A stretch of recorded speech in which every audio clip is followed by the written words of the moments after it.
Chapter 1. The girls were allowed to look like people. That was the thing I hated noticing, because once I noticed it, I couldn't stop. Technically, we all wore the same uniform: navy, gray, white, school crest. That was what the handbook said. It had pictures and everything, like we were going to forget what a shirt was unless someone printed a tiny teenager in business casual next to the rules. But the girls made it look different. Maya wore the navy cardigan with the sleeves pushed up and little silver rings on 3 fingers, even though jewelry was supposed to be minimal. Her skirt was always a little crooked, like she'd put it on while arguing with someone. Lo wore hers neat: white blouse tucked in, gray sweater, black tights without a run in them somehow, like she had been born with a lint roller in one hand and a backup plan in the other. Other girls wore knee socks or scuffed boots, or had ribbons in their hair, or painted nails. They hid badly when teachers walked by. They all looked like variations of themselves. The boys' uniform had variations too, I guess. Loose ties, untucked shirts, sneakers that weren't on the approved list. Marcus wore his sweater half-zipped most days, even though it wasn't supposed to zip at all, because his mom bought him some off-brand one that was close enough. Caleb had a hoodie under his blazer whenever it was cold, and teachers gave up after the first month because Caleb could disappear while standing directly in front of you. Mine never felt like mine. It was always just on me. That morning, I stood in front of my closet with my shirt buttoned wrong. Not wrong enough for anyone else to notice right away. Just one button off near the middle, so the fabric pulled weird and made the whole thing hang crooked. I stared at it for maybe a full minute before I fixed it because for some reason the mistake almost made me feel better. Like if I looked bad, at least there was a reason I hated looking. Then I fixed it anyway. "Ethan?" Mom called from downstairs. "You're going to miss breakfast." "I'm coming." My voice cracked on the second word, not in the big humiliating movie way, just enough that I heard it and hated it. I pulled my sweater over the shirt. Navy. V-neck. Crest over my heart. St. Gabriel Academy, even though it wasn't really an academy in the fancy way. It was just a medium-sized private school with tuition my parents called an investment whenever they were stressed about money. We had uniforms, and a chapel, and a soccer team that acted like it was a professional franchise, even though they mostly lost to public schools with better buses. My hair was doing the thing where it curled near my ears if I didn't flatten it. Dad called it getting shaggy. Mom called it cute when it behaves. I called it nothing, because naming things made them real. I brushed it down with water until it looked worse. Downstairs, Dad was standing at the counter eating toast over a paper towel because plates were apparently too formal before 7 in the morning. He had his work badge clipped to his belt and his phone tucked between his shoulder and his ear, nodding at a conversation nobody else could hear. "Yeah," he said. "No, I saw the email. I'll take care of it when I get in." Mom was at the stove making eggs, still in pajama pants, but already wearing her work blouse. She worked from home 3 days a week and still dressed like someone might inspect her from the waist up at any second. She glanced at me. "Morning, honey." "Morning. You want eggs?" "Not really." "You need to eat something." "I'm not hungry." "You said that yesterday." "I ate yesterday." Mom gave me the look she used when she wanted to argue but didn't want to start the day with one. She slid toast onto a plate and set it in front of my usual chair. "Toast, then."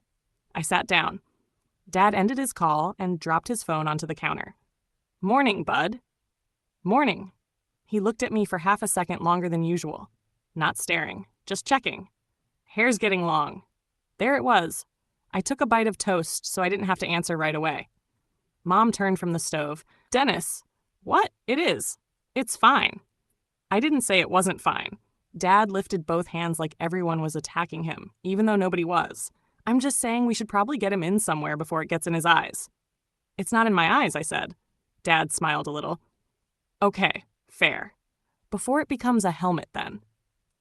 It wasn't mean. That was the problem sometimes. It would have been easier if it was mean. I touched the side of my hair without meaning to, then put my hand down fast. Mom put eggs on Dad's plate. "We'll figure it out this weekend." "Yeah," I said. I don't know why I said yeah. I didn't want to figure it out. I wanted everyone to forget haircuts existed until I graduated or died, whichever came first. Dad sat across from me and started eating. You have anything after school? No. No homework thing? Group project? Anything like that? No. Okay, just checking. Mom made a small sound. He's allowed to come home and do nothing sometimes. Dad pointed his fork at her. I support doing nothing. Big fan. I just need to know if I'm picking him up or if he's taking the bus. I'm taking the bus, I said. Good. Great. Communication has occurred. That almost made me smile. Almost. Then Dad looked back down at his eggs and said, You should still think about joining something this year, though. Doesn't have to be a huge thing. Colleges like activities. Mom gave him another look. Dennis, what? That was gentle. I'm sitting right here, I said. Dad blinked. I know. You're talking like I'm not. He looked actually sorry, which made me feel worse. You're right. Sorry. The kitchen went quiet except for the scrape of his fork. I stared at my toast. I hadn't meant to snap. It wasn't even about clubs or hair or Dad. It was just this thing in my chest that had been there more lately, pressing harder at random times, like somebody had their thumb against a bruise I couldn't find. Mom sat down beside me with her coffee. You okay? She asked. Yeah. It came out too fast. She waited, because she did that. Mom believed silence was a tool. She could leave a question in the air until you either answered it or got mad enough to prove something was wrong. I picked at the crust of my toast. I'm just tired. You went to bed early. I didn't sleep. Dad lowered his fork a little. Something going on at school? No. Ethan. No, I said again, sharper. He nodded once. Okay. That was another thing my parents did. They asked, and if I said no hard enough, they stopped. I used to think that meant they didn't care. Then one night in 8th grade, I heard Mom crying quietly in their room because she didn't know how to help me if I wouldn't talk to her. After that, I stopped thinking it meant they didn't care. It didn't make talking easier. I finished half the toast and threw the rest away when Mom wasn't looking. St. Gabriel looked better from far away. The front lawn was green and stupidly well kept, with a brick sign near the drop-off loop and flower beds the student council pretended to maintain once a year for service hours. The building was old enough to have character, but not old enough to be cool. Just a lot of brown brick, tall windows, and metal doors that slammed too loudly. I got out of the car while Mom was still saying something about texting her if I needed a ride instead of taking the late bus. Yeah, I said, closing the door before she finished. Then I felt bad and looked back.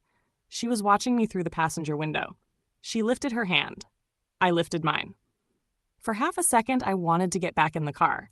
Not because anything specific was waiting inside the school. Nothing new, anyway.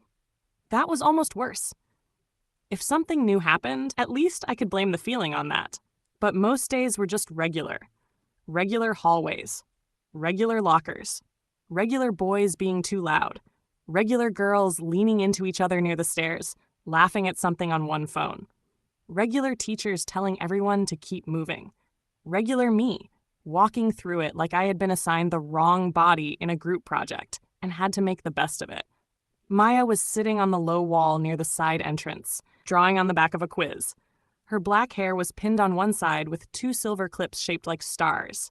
The clips were definitely not uniform code. Nobody stopped her because Maya had the kind of face that made teachers decide they had other problems. You look dead, she said. Thanks. Not like, recently. More like Victorian child ghost. I'm honored. She held up the quiz. There was a little cartoon skeleton in a St. Gabriel sweater holding a coffee cup. The skeleton had my hair. Is that me? No, it's legally distinct. It has my sweater. All sweaters are the same. That's the prison we live in. I sat beside her.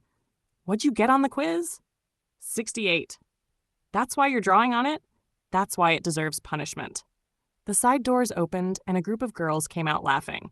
Seniors, I thought. One of them wore the girl's uniform skirt with chunky black shoes and gray knee socks. She had a navy sweater tied around her shoulders, even though nobody actually wore sweaters like that unless they were in a movie about rich people being murdered. It should have looked ridiculous. It didn't. I looked away too fast. Maya noticed because Maya noticed everything except when people wanted her to stop. What? She asked. Nothing. You did a face. I have a face. You did a specific one. I shrugged. I thought she looked familiar. Maya glanced at the girls. That's Elise Hartford. She called Mr. Bannon a bootlicker last year and got detention for like a week. Oh? You know her? No. Then why'd you look like that? Like what? Like someone stepped on your soul. I laughed because I was supposed to. It came out weird. That's just my face, too. Maya studied me for a second. Then she looked back at her quiz. Okay. That was one of the reasons I liked her. She pushed, but not always through the door. The bell rang, we went inside. The classes blurred together after that. English, where Mr. Hanley talked about symbolism and 3 people pretended not to be asleep. Algebra, where I understood the work until the second we were asked to do it alone. Biology, where the room smelled faintly like disinfectant and old pencil shavings. Mostly, I remember the hallway between second and third period. It was crowded because the 7th graders had been let out late from gym, and they were moving in a pack like nervous birds. The older kids hated them for existing at knee height. Somebody bumped my shoulder hard enough to push me sideways into the lockers. Watch it, I said, quiet. The guy who bumped me turned. Tyler Knox. Sophomore, soccer team. Not tall enough to be as confident as he was, but he made up for it by never shutting up. He looked me up and down. What? Nothing, I said. He stepped closer. No, say it. I said, watch it. His friend laughed. I didn't know his name. I knew his laugh, though, a wet, sharp little sound that showed up whenever somebody else got hurt. Tyler tilted his head. Sorry, princess. Heat went up my neck. A couple people glanced over. Not enough to make it a scene.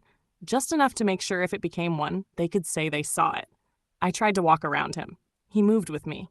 Where you going? Class. Which one? Home ec? His friend laughed again. My hands felt stupid at my sides. Too small. Too visible. I curled them into fists, then relaxed them because fists look like wanting a fight. And wanting a fight with Tyler Knox was like wanting to fall downstairs. Move, I said. Tyler's smile got wider. Damn, Ethan. You always talk like a bitch. There was the word. Not the worst one. Not even close. Just one of the little ones people used when they were warming up. I stared at the knot of his tie. It was loose and crooked. He wore his uniform like it was something he was naturally above, like rules were only there so everyone could see him breaking them. I wore mine like proof of a crime I didn't remember committing. Move, I said again. This time my voice shook. He heard it. Of course he heard it. Or what? Someone said, Tyler, come on, from behind him. A girl's voice. Annoyed, not heroic. Like he was blocking traffic, not being cruel. It was enough. Tyler rolled his eyes and stepped back. Whatever. Ta fucking sissy. He said it low, but not that low. The hallway kept moving. That was the thing about it. People thought if something hurt enough, the world should stop. Or maybe I thought that. Maybe I was stupid. Because the world never stopped. Everyone just flowed around you, and your stupid little injury like water around a rock. I went to biology. I took notes. I wrote mitochondria so hard the pencil tip broke. At lunch, Marcus was already at the table with one leg hooked around the chair beside him, saving it badly. By saving it badly, I mean his backpack was on the seat, but it had half slid onto the floor, and 2 freshmen had clearly considered taking the chair anyway before deciding Marcus was too large to argue with. Caleb sat across from him, picking at a sandwich like it had personally disappointed him. Move your bag, Maya said. Marcus looked up. Hello to you too. Move your bag. It's for Ethan. I'm Ethan. He blinked at me like this was new information. Oh, right. He picked up the backpack and dumped it under the table. I sat down before anyone else could claim the chair. Lo arrived a minute later with her tray balanced against her hip and a library book tucked under one arm. She set the book down carefully like the table might hurt it. Did we have math homework? She asked. Caleb said, yes. Marcus said, no. Maya said, emotionally no. Lo looked at me. 2 pages, I said. Marcus groaned. Traitor. You asked the table? The table answered. I didn't ask you specifically. You asked near me. He stole one of Caleb's chips. Caleb looked at him. Why? Because you left them available. They were in my hand. Available. Lo sat down and opened her milk. I hate all of you a little. That's fair, Maya said. It should have been normal enough to make me feel normal. That was usually the point of lunch. Not that anyone said that. Nobody at our table was going to say, hello, fellow socially damaged teenagers. Let us now create a temporary shelter from the weather. We just sat there because we had started sitting there last year and then kept doing it. Maya drew on trash. Lo made sure people knew about homework. Caleb watched videos with one earbud in and pretended he wasn't listening to us. Marcus talked too much when he was nervous, which was often. And I sat there too. I picked at my food and tried not to hear Tyler's voice in my head. Princess. Sissy. The words came back at stupid times, not even in his voice after a while, just as words. Little hooks under the skin. Ethan, Lo said. I looked up. She was holding out a napkin. What? You're leaking. I looked down. My juice box had tipped over and a thin red line of fruit punch was crawling toward my sleeve. Oh, crap. I grabbed the napkin too fast and knocked the juice box farther over. Nice.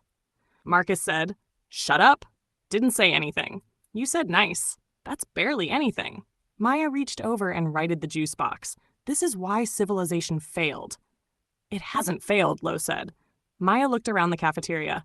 Bold claim. Caleb slid another napkin across the table without looking up from his phone.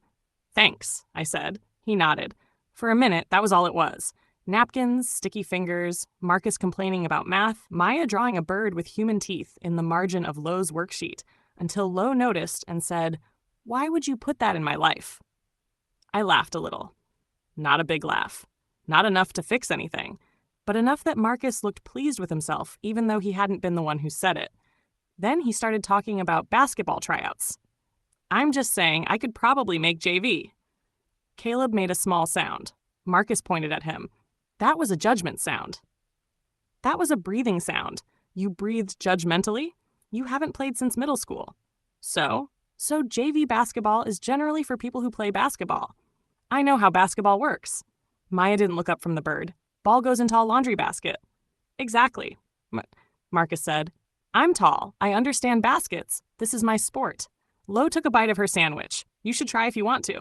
Marcus leaned back. Thank you, Lauren. Don't call me Lauren. Thank you, Lo. I didn't say you'd make it. His face fell a little, just for half a second. I saw it because I was already looking down, which made it easier to notice things people thought were hidden. You might, I said. Marcus turned to me. Yeah? I shrugged. Maybe. You're not bad at stuff when you actually try. That almost sounded nice. It wasn't. I'll take it. He smiled and stole another chip from Caleb. Caleb moved the bag to his other side. I hope you get benched.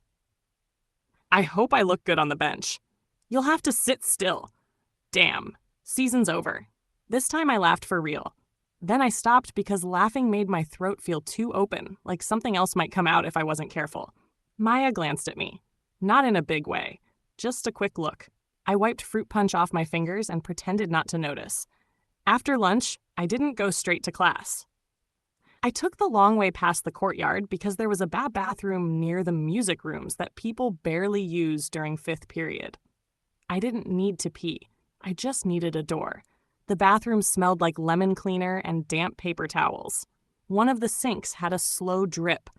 I locked myself in the stall at the end and sat on the closed toilet lid with my backpack against my knees. My phone buzzed. Mom, don't forget your dentist appointment is next Tuesday. I stared at the message until the screen dimmed. Dentist appointments were such normal things. People got their teeth cleaned. People had math tests. People bought milk. People asked their kids if they needed haircuts. People did not sit in bathroom stalls because a guy called them a sissy and some horrible part of them heard the word and didn't only hate it. That was the part I couldn't explain. I hated Tyler. I hated his mouth and his stupid crooked tie and the way he could make one word stick to me like gum. I hated that he knew where to press without knowing anything about me.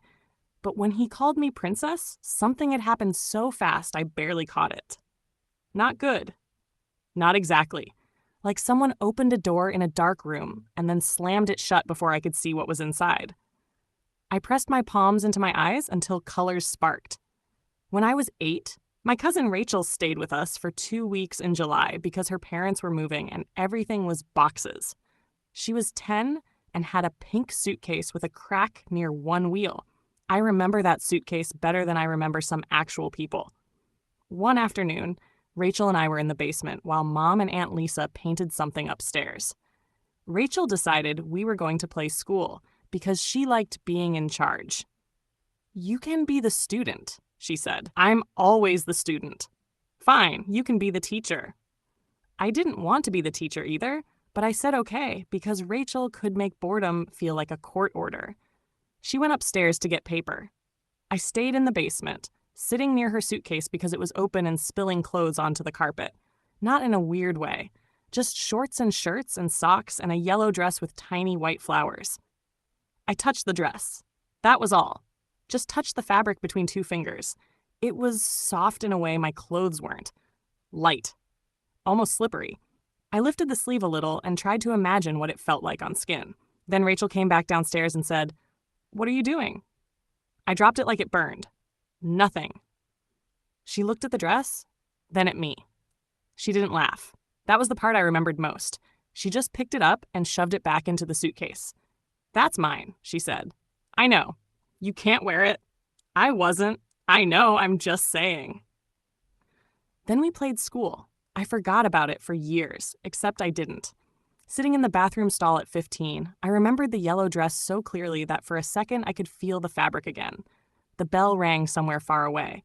I wiped my eyes even though I hadn't cried. When I got home, Mom was on a work call in the dining room, so I slipped upstairs without saying anything. That counted as luck. I took off my sweater and tie and threw them onto my desk chair. The tie slid off and landed on the floor. My room looked like me, I guess, or like the version of me that was easiest to show.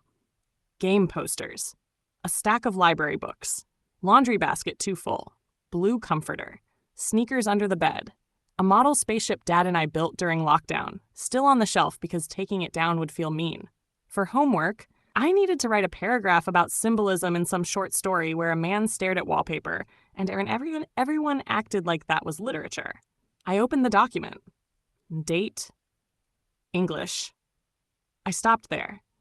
The cursor blinked after the word English like it was waiting for me to become a person who could do normal homework after a normal day. I thought about writing the paragraph. I thought about Tyler's crooked tie.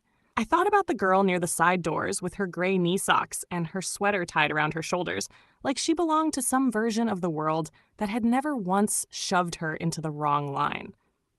Then I thought about the yellow dress in Rachel's suitcase. I shut the document without saving. For a while, I just sat there with both hands flat on my desk. There were things you were allowed to search. Homework stuff. Song lyrics. Game walkthroughs. Whether a stomachache meant you were dying, which it almost never did, according to the internet. There were questions that made you feel dumb but not dangerous. Then there were questions that felt like putting a knife on the table. I opened a new tab. Typed, "How to know if you're gay." I stared at that.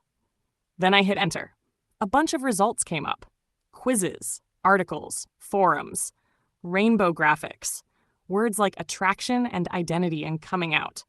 I clicked one, read half a paragraph, and felt nothing except irritated. It wasn't that. Or maybe it was a little that. Or maybe that was the only word everyone else had shoved close enough for me to grab. I closed the tab. Then I opened a private window, which made me feel like a criminal, even though all I had done was sit in my own bedroom and touch my own keyboard. I typed slowly this time. "Why do I hate being a boy?" I didn't hit enter. The sentence sat there.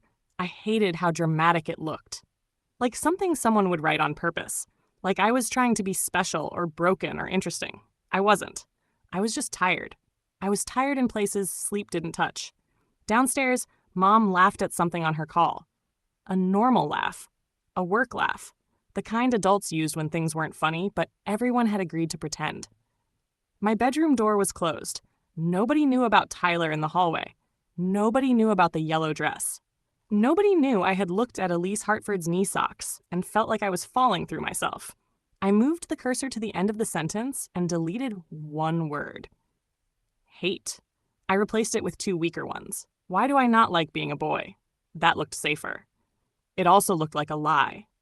I deleted the whole thing and shut the laptop. For a while, I just sat there, listening to the house. Then I picked my tie up off the floor and wrapped it once around my hand. Tighter and tighter until the fabric pressed lines into my skin. I didn't know what was wrong with me. I just knew it was getting harder to call it nothing.